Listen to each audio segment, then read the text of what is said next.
And hello, everybody. This is Denise Guru again, your Ascension Oracle, with part two of this reading that I was going to do in the first video, The Great Cosmic Mother. And I think it's really integral right now to what we are going through and what we need to happen in order to step into the fifth dimension. It's all about returning to balance. Gaia is returning to balance. She's getting her badass self back, saying enough is enough. And I think she's really tired of seeing what's been happening to the sexes. And I just thought it would be really good to read some of the information in this book, because basically it's learning about the history of humanity, how they began, and why they started out as the Lemurians started out as an egalitarian society, and what they knew back then, and why it was changed. Why do women, why did they get such a bad rap? Why is pretty much everything today going on an affront to women and men? I'm not singling out women, but they've been working on both sides and pretty much causing that division. You know, men are getting some wrong information about women, women are getting some wrong information about men. And so it's like the battle of the sexes, isn't it? Remember that old movie from back in the 80s?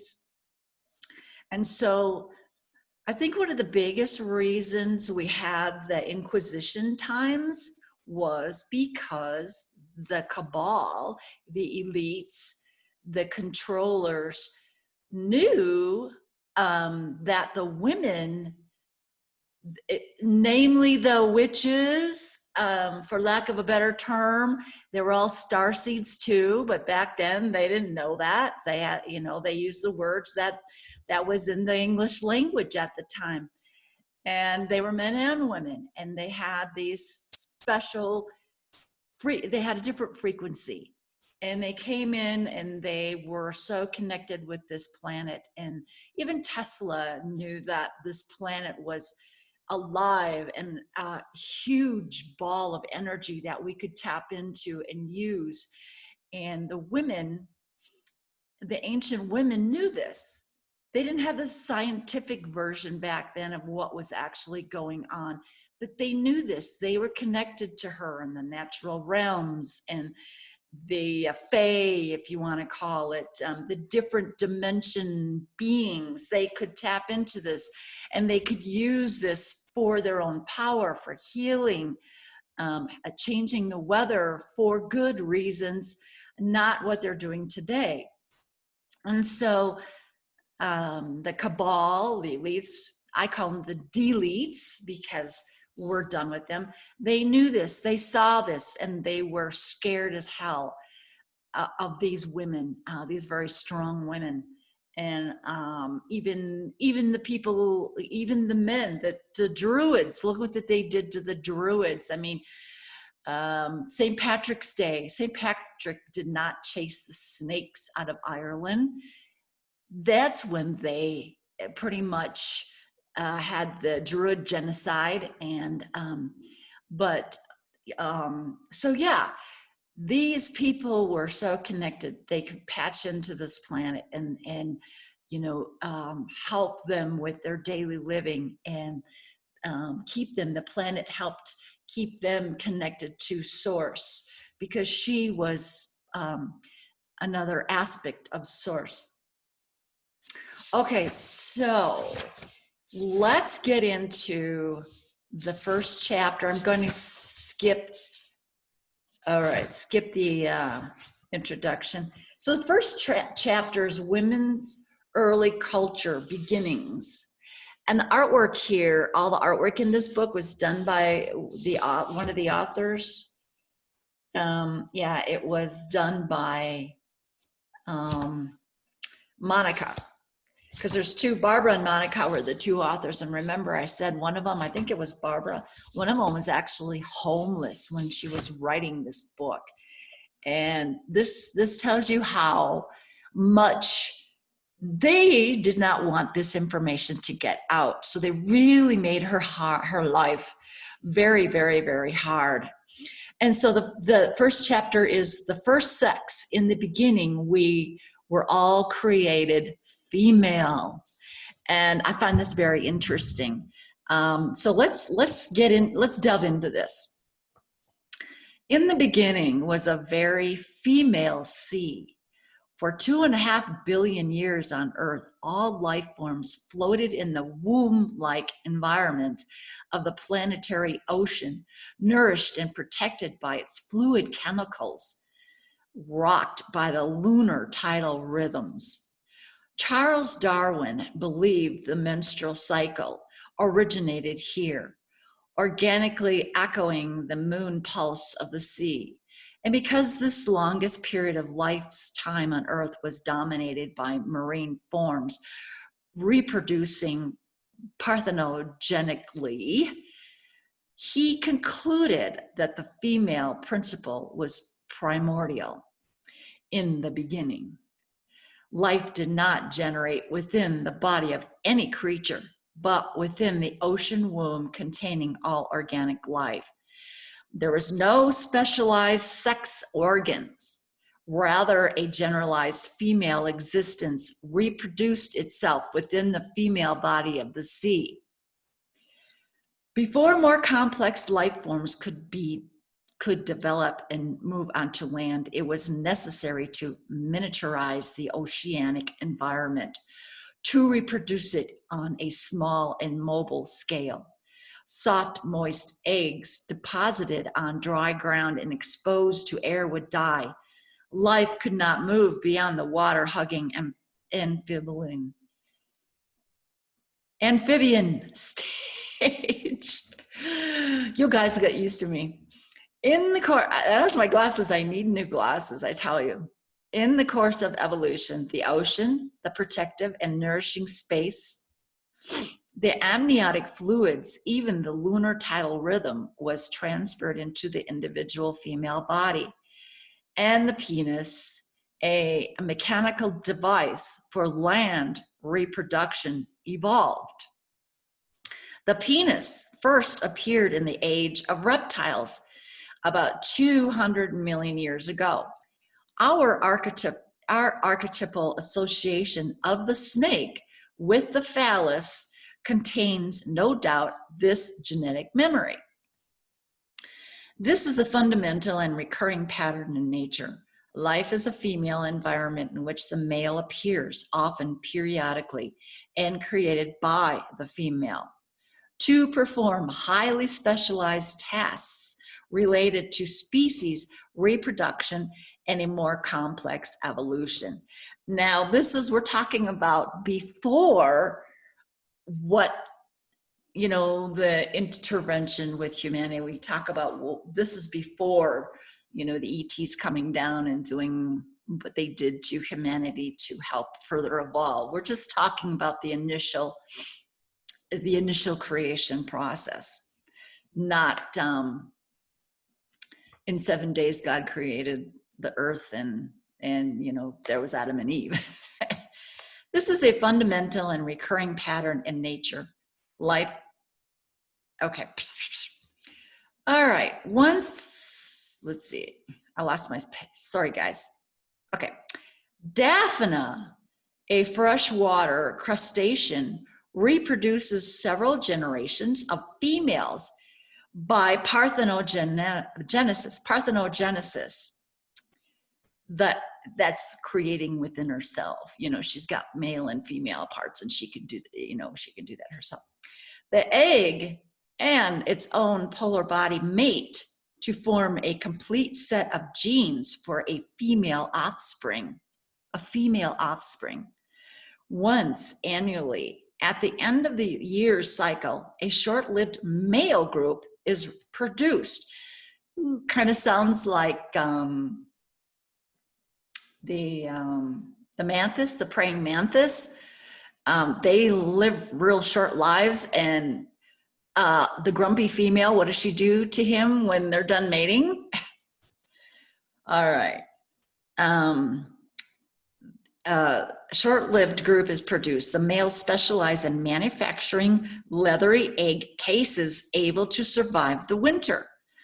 Among honeybees, the drone group is produced and regulated by the sterile daughter workers and fertile queen.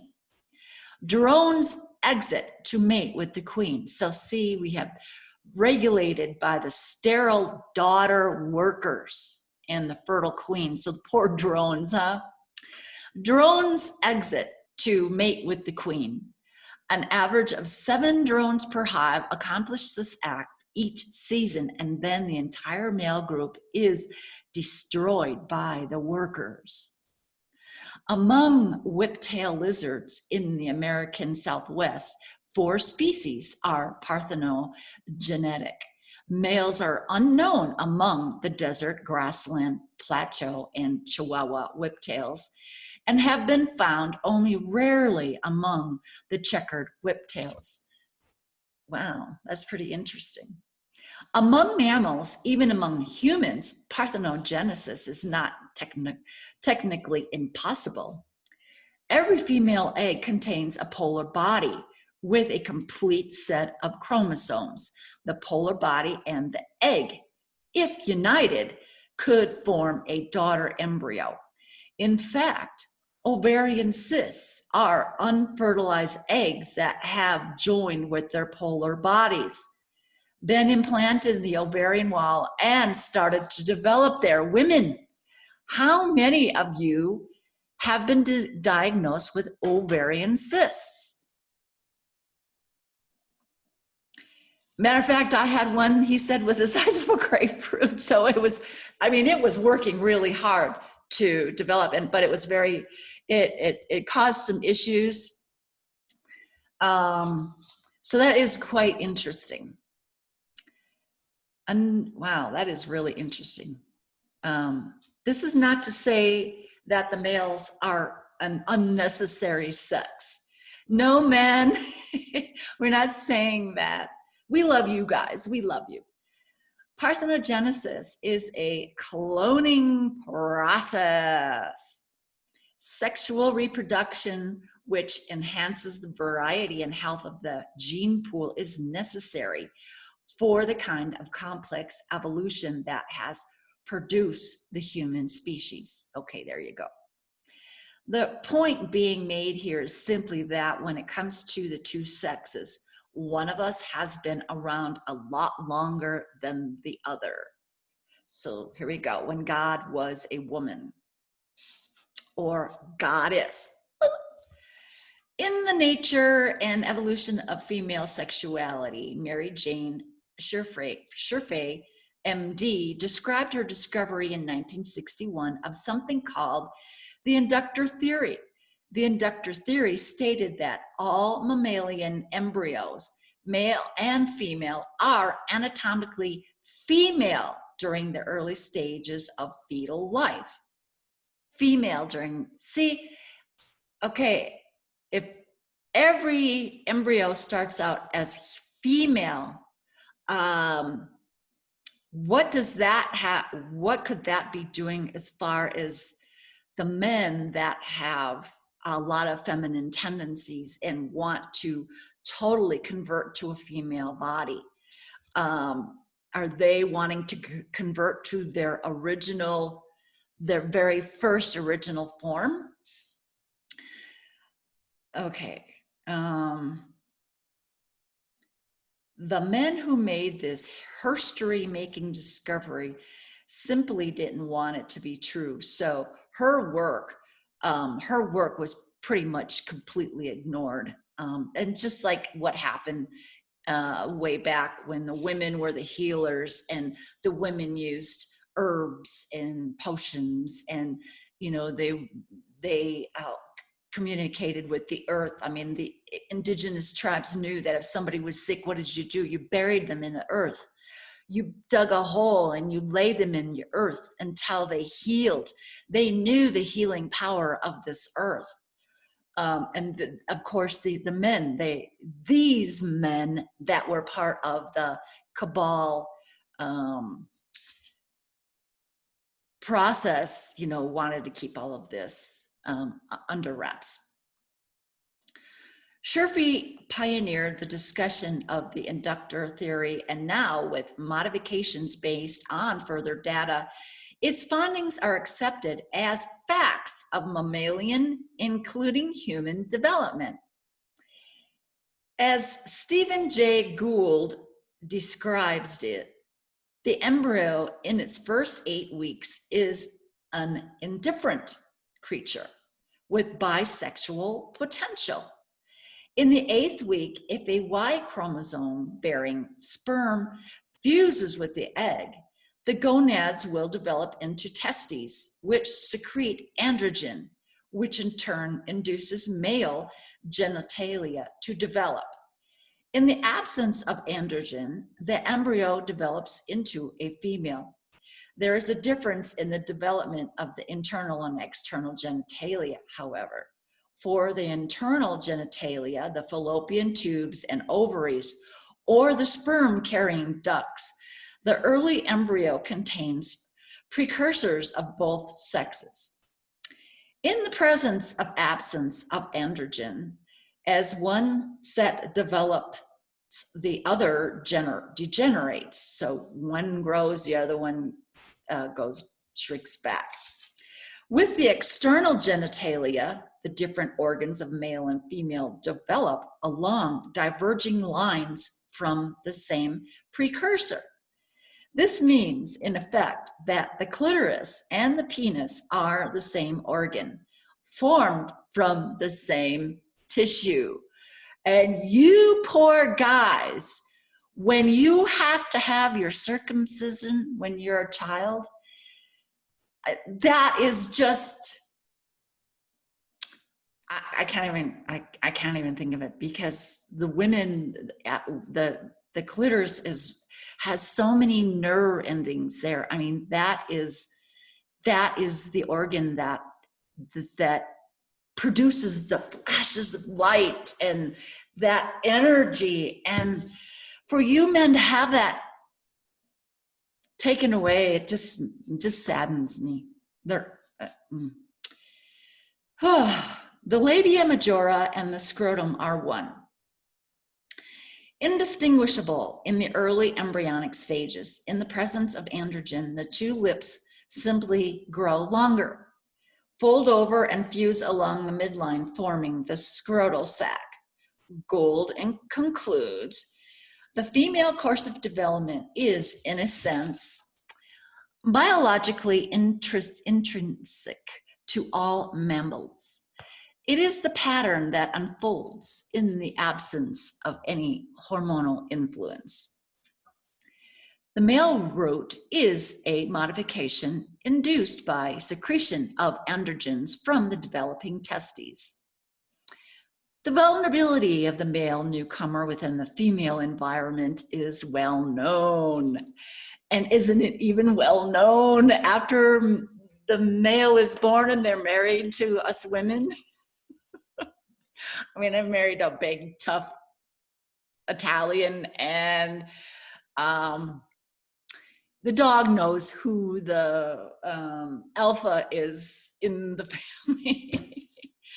The mortality rate is higher among neonate and infant males. Within the womb, the male fetus for the first 2 months is protected by being virtually indistinguishable from a female. So as long as he is still female and undetected, he's okay. After that, it must produce large amounts of the masculinizing hormone in order to define itself as male, to achieve and to maintain its sexual identity. For all we know, the Near Eastern myths upon which our Western mythologies are built, those which portray the young god or hero battling against a female dragon have some analog here in utero, where the male fetus wages a kind of a chemical war against becoming female. And you know, one of the stories is the death of the Pythia, the dragon, you know, in Delphi, when the oracles prophesies for, you know, 1100 years. In the beginning, they were prophesizing, the female alone was prophesizing. And when the cabal decided they didn't like her to have that much power, they overthrew that and they brought in the god Apollo. And the story is Apollo came in and killed the Pythian dragon and, you know, overthrew the Pythian dragon, and Apollo was, you know, the one. So you will see Apollo as part of the Delphi Adyton, you know, where the women were just, they were controlled, whatever they got. If the priests didn't like her answer in the end there, she didn't prophesize in front of everybody. She prophesied secretly. And if the priests didn't like what she said, if it didn't meld with their agenda, then they changed what she said. So that's an example. For now, it is enough to say that maleness among mammals is not a primary state, but differentiates from the original female biochemistry and anatomy. The original libido of warm-blooded animals is female. Well, yeah, it was, especially now after you poor guys get circumcised. I think that's why some men are so asexual. You know, they're trying to get that light, flashes of light and that intense energy, and a lot of that was taken away from them. That's just my thought. Don't quote me on that. And the male or maleness is a derivative from this primary female pattern. Why then did the medical men, the scientists, take longer to figure out this basic biological fact that it took them to split the atom? And why, once this fact was noted, did they turn around and bury it in professional silence for 10 years until a woman dug it up again? Why, indeed. For about 2,000 years of Western history, female sexuality was denied. When it could not be denied, it was condemned as evil. The female was seen as divinely designed to be a passive vessel, serving reproductive purposes only. In one not too ancient dictionary, clitoris was defined as a rudimentary organ, while masculinity equaled the cosmic generative force! Exclamation point. With Freud, female sexuality was not so much rediscovered as pathologized.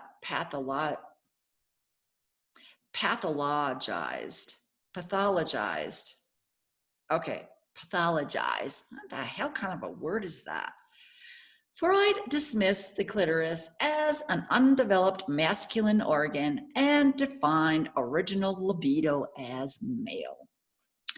Clitoral eroticism was reduced to a perverse neurosis.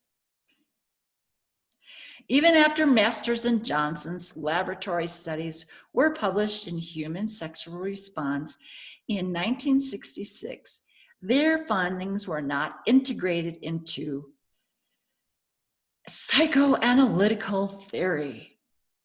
In Mary Jane Sherfy's research during that period, she found not one work of comparative anatomy that described or even mentioned the deeper lying clitoral structures. Yet, every other structure of the human body was described in living detail. Even today, with our relative sophistication, and this is of 1987, so this book was, written 1980, published 1987, we are frequently whistled at by masculine headlines that promise breathless articles announcing the discovery of a new spot, a G spot, an X spot located within the vagina. Do you girls remember that one? Within all those new spots exits the old wistful desire to deny the existence of the clitoris as a trigger organ of the female orgasm. So you guys, if you're looking for the G spot, you're going right by it. Why?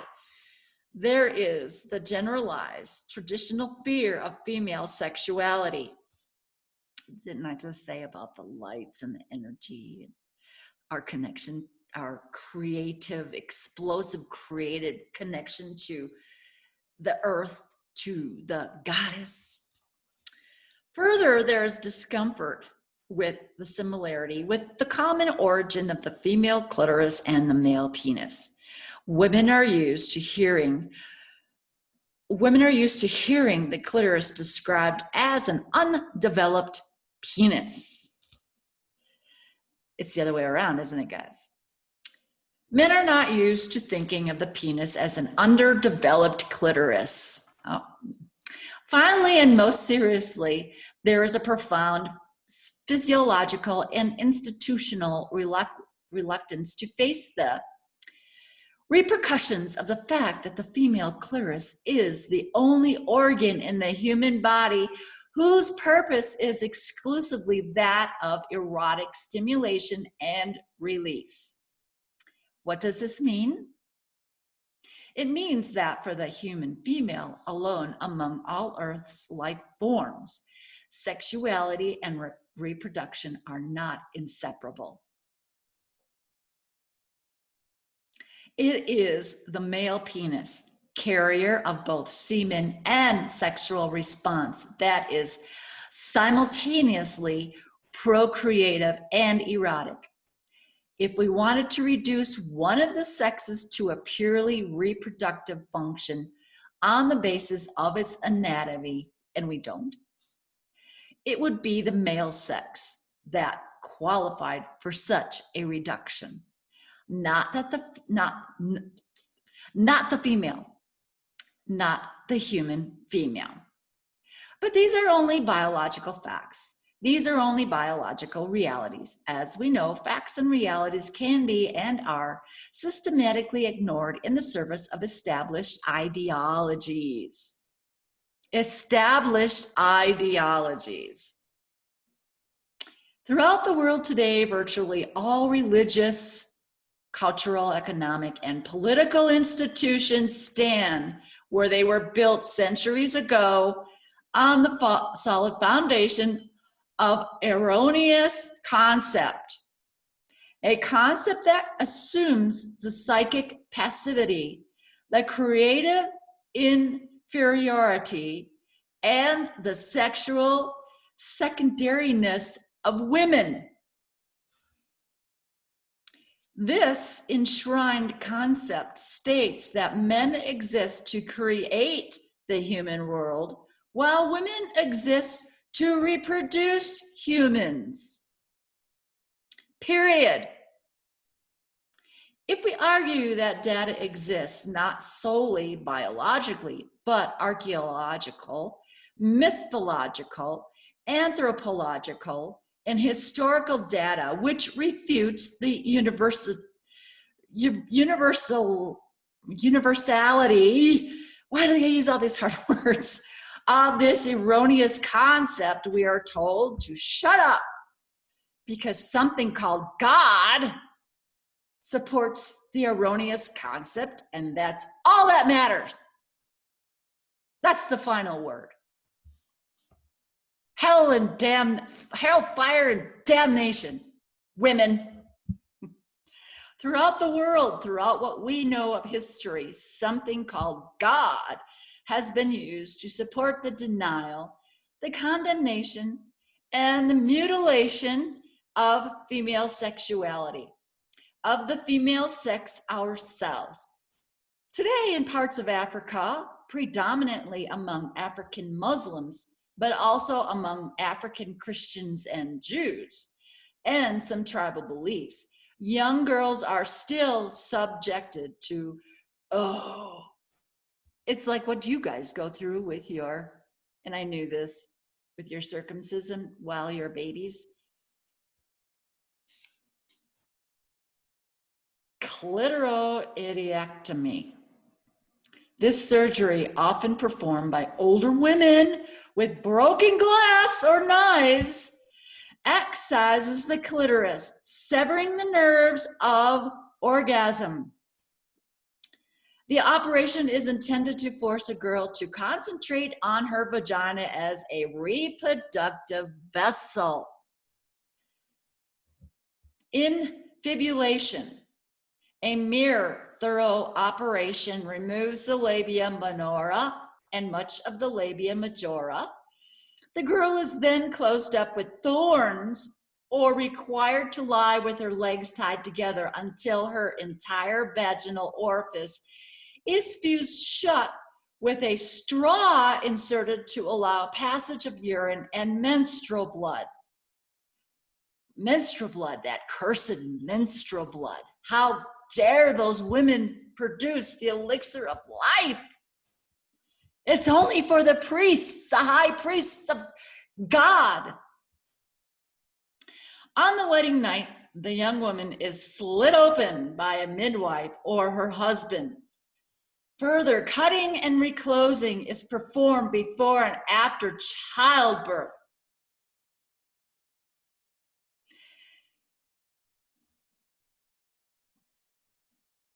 Complications from these surgeries are numerous.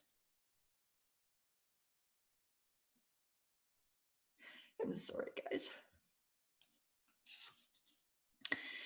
Including death from infection, hemorrhage, inability to urinate, scar tissue, preventing dilation during labor, painful coitus, and infertility due to chronic pelvic infection. You know, and I think of my daughter who just had her hysterectomy because of the cancer. And I think of all the women that have had hysterectomies, needlessly had hysterectomies. And you know, when you have a hysterectomy, you're not done. You know, it's not the end. It's not like, okay, then the hormones go away. And then when you take organs out of a body, our organs are put in the body in a certain way for a certain reason, and they hold each other up. So when you start removing organs, the rest of the organs start to collapse. And down the road, it just leads to a lot of issues, a lot of nerve damage, and, you know, the hormonal, I mean, it's an affront. Hysterectomies are nothing but an affront to the female.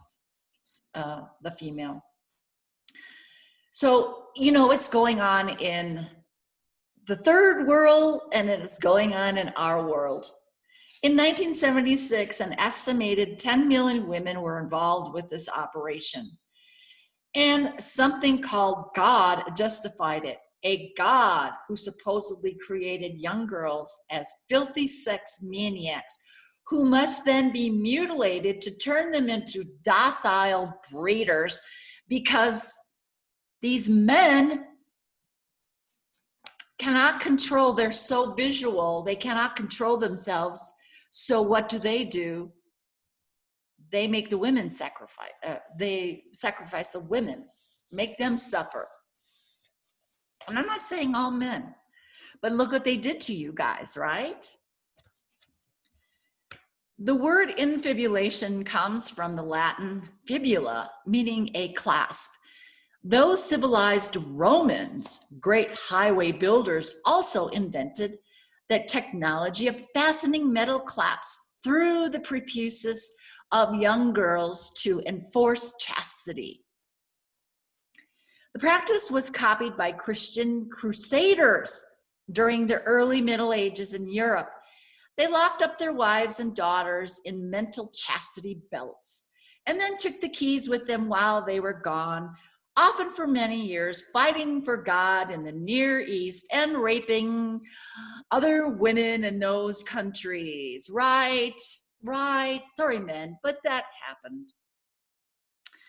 And least through hypocrisy and racism, we dismiss these practices as merely barbaric or ancient. We must recall that clitoridectomies were performed in the last century on young girls and women in both Europe and America. This surgery, very popular with 19th century Victorians, was inflicted on any female considered to be oversexed or as a punishment for masturbation or as a cure for madness. Not to mention what they did to them when they had PMS. These determinations were all made by male relatives, male physicians, male clerics, and the women involved had no legal say in the matter. These are extreme examples of the repression and mutilation of female sexuality, always sanctioned, however, remotely and dishonestly by something called God. All the other repressions and mutilations of the body, of the mind, of the soul, of our experienced female selves are so well known and documented, they need no enumeration at this point. We can all make our own lists. The point is this: wherever repression of female sexuality and of the female sex exists, and at the present writing, this is everywhere on earth, we find the same underlying assumptions. These are ontologically assumptions made at the very root of things, about the nature of life itself. They are: one, that the world was created by a male deity figure or God. Two, that existing world orders or cultures were made by and for men with God's sanction.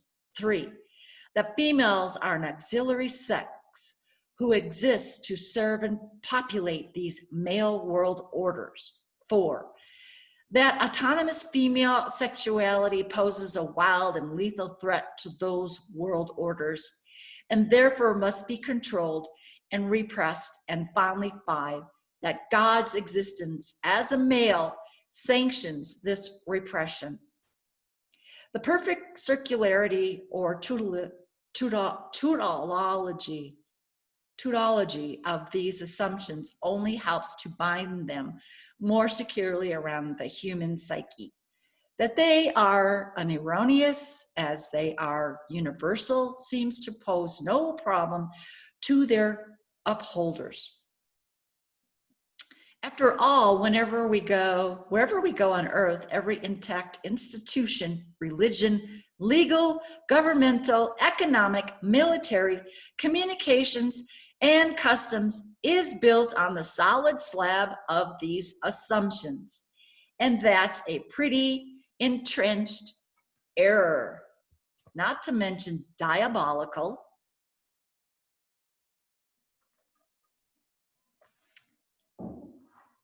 In the post-World War II United States, as well as in Europe and most of the world generally, we've gone through a specularizing period in which some of these assumptions have been loosened up and even been made to crumble under questioning. But now the backlash is upon us.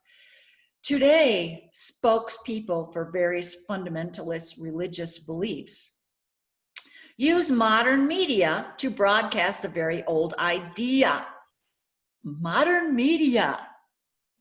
Oh, the media wouldn't do that, would they? Oh, hell no. Sorry, I'll tone it down. Lost my space. that very old idea that female sexuality, i.e. feminists demands for abortion, contraception, reproductive anatomy, childcare, equal pay, physiological integrity constitutes a threat to our civilization. I have something to say about that. Part of that. I think part of that, you know, when the women wanted to go in the workforce, I think the worst thing we did, women, and it's not our fault, it was again the plan of the cabal. Okay, give them half of what they want. Let's give them what they think they want, because you know what? This is going to further dissolve the family unit. And so when we went into the workforce, and when we had to, because we couldn't afford to live and raise children, we let somebody else raise our children. It was beyond it takes a village. And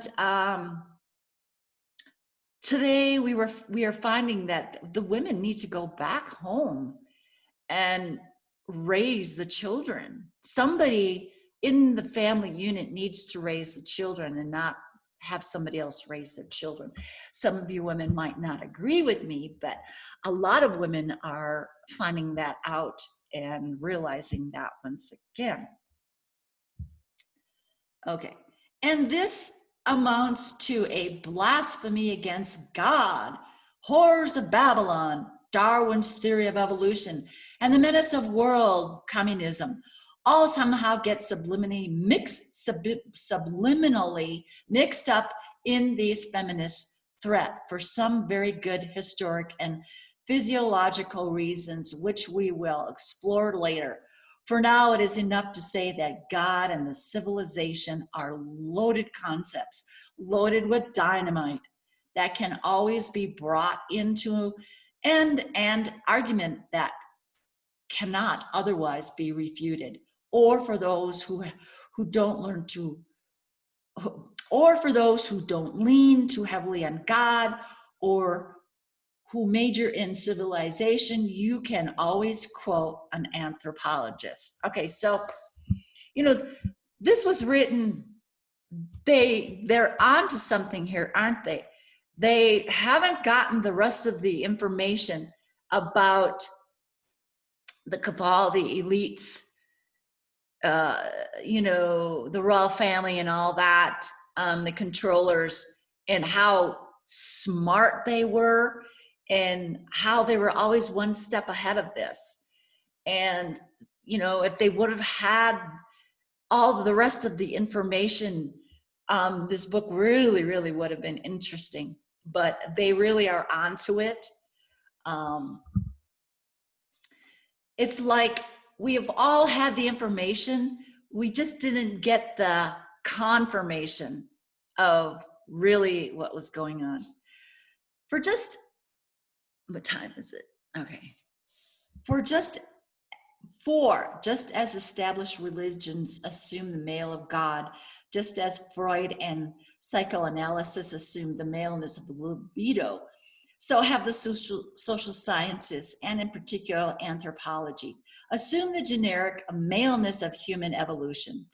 Both popular and academic anthropological writers have presented us with scenarios of human evolution that feature almost exclusively the adventures and inventions of man, the hunter, man, the toolmaker, man, the territorial maker, and so forth. Women is not comprehended as an evolutionary or evolutionizing creature. She is treated rather as an auxiliary to a male-dominated evolutionary process.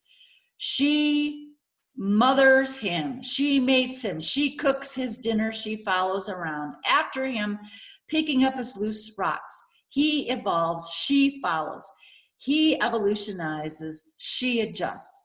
If the book jackets don't give us pictures of female Homo sapiens being dragged by the hair through 2 or 3 million years of He-Man evolution, we are left to assume this was the situation. You know, and the women, we know that women were the ones that domesticated the animals. Women were the healers. This was back, you know, during the Lemurian times. The male recognized this in the woman, and the male, um, he was happy about, because the male had his part. The male was provider. He was the protector. And so it was that yin yang coming together, that balance, and they honored that in each other. Here, it's totally separate. It's cut it in half. Let's destroy the family unit. Let's male and female constantly battle each other. Because there were women through these periods that did not stand for this. No, women like me back then. It's probably, you know, why we got burned at the stake, why we were thrown into institutions for things as simple as having a headache. She was possessed by evil spirits. She has a headache. She has evil spirits in her head. I don't want her anymore. Put her in an institution so I can go fuck somebody else. Oh, I promised I was going to turn it down. I'm sorry. This, despite the known fact that among contemporary and historic hunting and gathering people, as among our remote hunting and gathering ancestors, 75% to 80% of the group's subsistence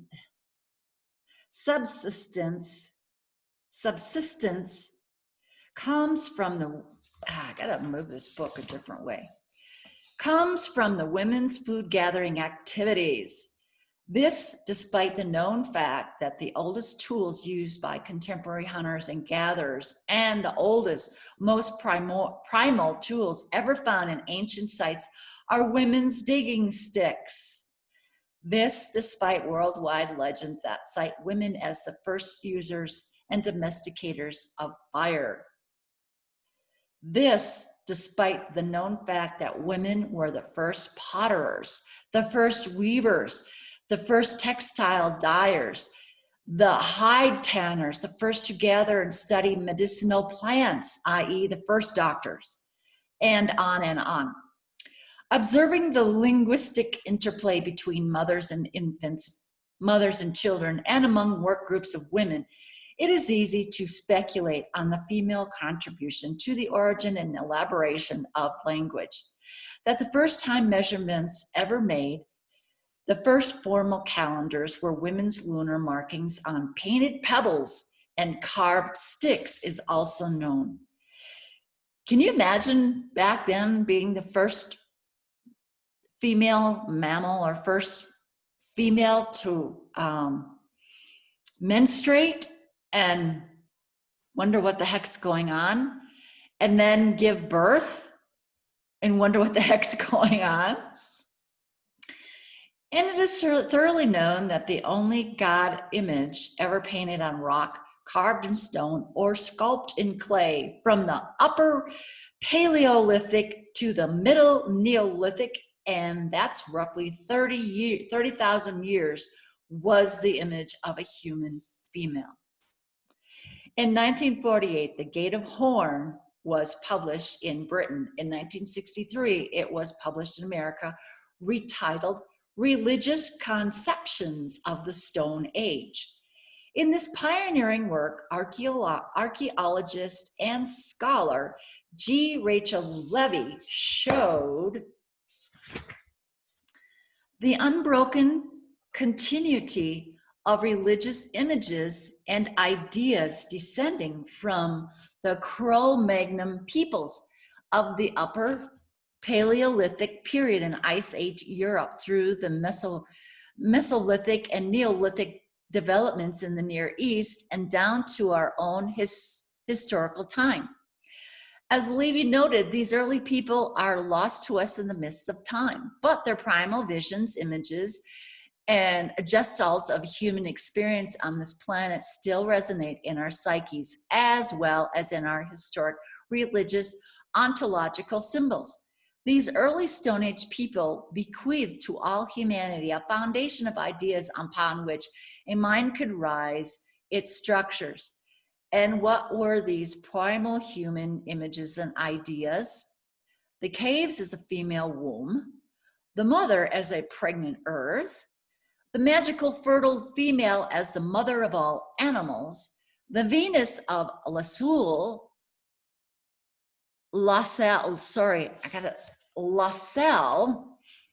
I even have that statue. Standing with the horn of the moon upraised in her hand, the cave is the female tomb where life is buried, painted blood red and awaiting rebirth. Levy shows the continuity of these images and symbols through the late Neolithic, Near Eastern rites and mythologies, and their endurance 30,000 years later in modern religions. In Christianity, for example, with its central image of the birth of the sacred child, the Immaculate Conception, which was kind of strange, in a cave-like shelter surrounded by magic animals, and especially in Catholicism, the icon of the Great Mother who stands on the horned moon and awaits the rebirth of the world. The evidence leaves no doubt that these images were at the origins of what we call human physiological and spiritual expression. Levy's book is a masterpiece. It received great praise upon both its British and American publications and has since been virtually bypassed and ignored by the anthropological, archaeological, academic establishments. Why? Because her evidence is irrefutable. It shows with clarity and in the solidity of stone and bone that the first 30,000 years of Homo sapiens existence was dominated by a celebration of the female processes, of the mysteries of menstruation, pregnancy, and childbirth, of the analogous abundance of the earth, of the seasonal movement of animals, and the cycles of time in the great round of the mother. The Gate of Horn is as close as we can come to reading the sacred book of our early human ancestors. And it confirms that too many people do not want to know that the first God was female. Except for the Christians. My sister, she would have shut me off right away. She is such a holy roller.